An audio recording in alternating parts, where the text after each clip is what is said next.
Tu ressembles à une femme enceinte de 6 mois après avoir mangé une simple salade.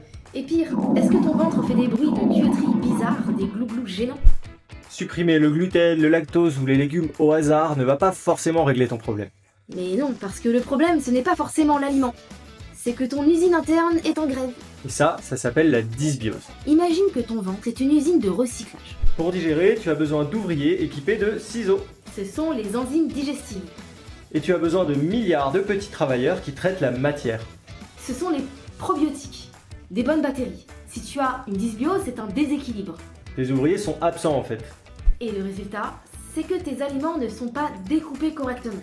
Ils arrivent trop entiers dans ton intestin, et là, Ils stagnent et fermentent à 37 degrés. c'est exactement ça, le gaz et les ballonnements, c'est de la putréfaction alimentaire à l'intérieur de toi. Alors comment on répare ça? Ton microbiote, c'est comme une pelouse abîmée. Il faut faire ces deux choses, ressemer et nourrir. Alors la première étape que tu peux mettre en place, ressemer les probiotiques.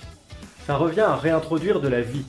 Pas forcément avec des gélules. Le kéfir de fruits, la choucroute crue, donc les aliments lacto-fermentés ou même le miso sont des concentrés de bactéries naturelles.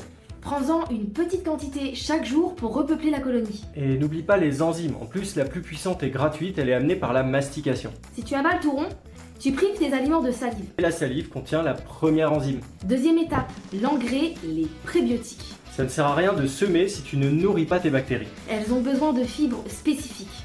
L'exemple le plus simple et pas cher, c'est la pomme de terre cuite et refroidie. Quand elle refroidit, son amidon change de structure et devient résistant.